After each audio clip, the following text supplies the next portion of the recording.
بسم الله الرحمن الرحیم.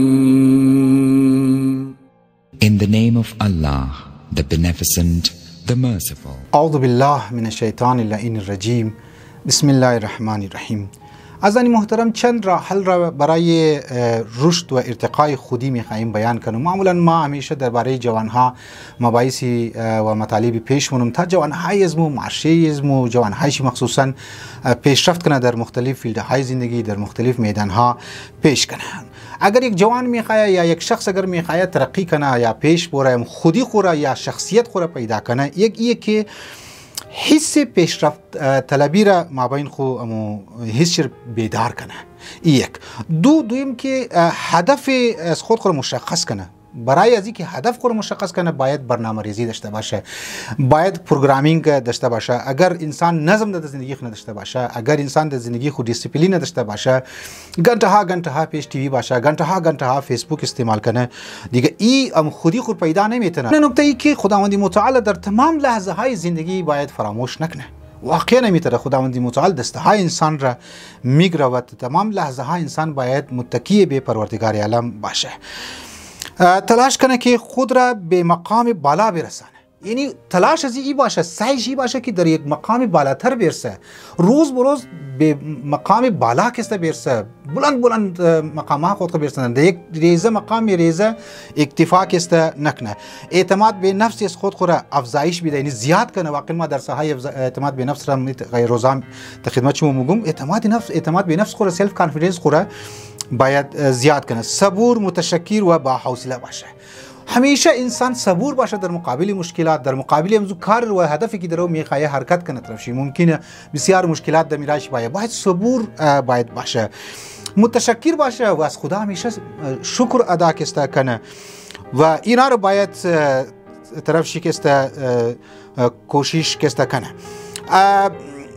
خود رو کوشش کنه که با مشکلات روبرو شونه و مبارزه و مقابله با مشکلات را کسته یاد بگیره.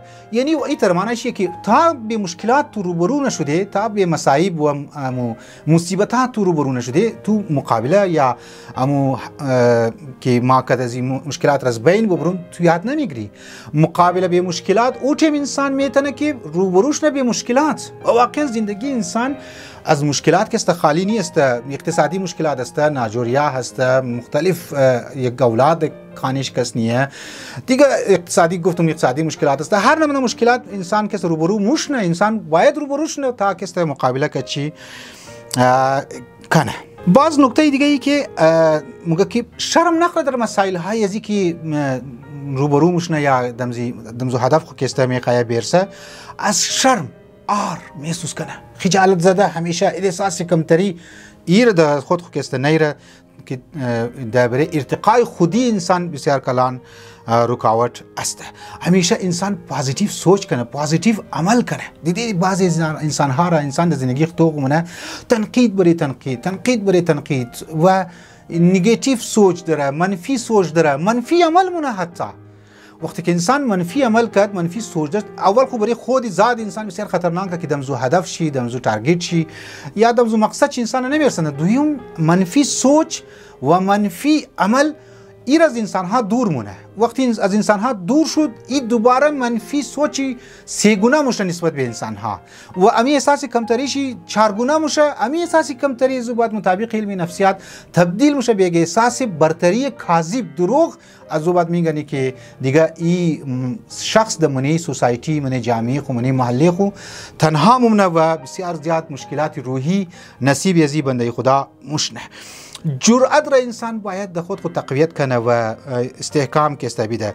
باز هم تر گفتم که برنامه ریزی بسیار منظم باید داشته باشه و است آخر نکته‌ای که بسیار مهم است او که افرادهای نخبه، افرادهای لایق، افرادهایی که دمونی تاریخ یا دمونی موجود زمان چی بسیار زبردست او ترقی کده، اونها را برای ایدیال قرار بده. البته ایدیال کی قرار بده این یک علایده بیس است، لیکن در مرحله اول مو اگر میخوای خودی خورد در ارتقا بدی و خود خورد در مقصد زندگی خود برسندنی، مو باید یگو ایدیال داشته باشی.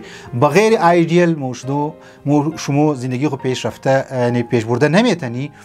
لذا امو تر موږ کې انسان باید آیډیل داشته باشه و د من انسان کامل شهید متری بزرگوار امیر موږ کې بهترین آیډیل معصومین علیهم السلام است و مو اونها را آیډیل قرار داده یا اگر در دنیا اگر یگو خوب انسان را میتونی که او صفات کمی از اهل بیت علیهم السلام را داره ما اونها را بریز خود خو آیدیال قرار بدی نه ای که لینین و مارکس و فلان مغربی ممالک را بازی شرکی شراب خورم هسته باز در مختلف فیلدها کم در یگو خدمت کده اونها را ما آیدیال قرار بدی. پروردگار عالم شما را تمام زندگی مرحله زندگی کامیاب کنه.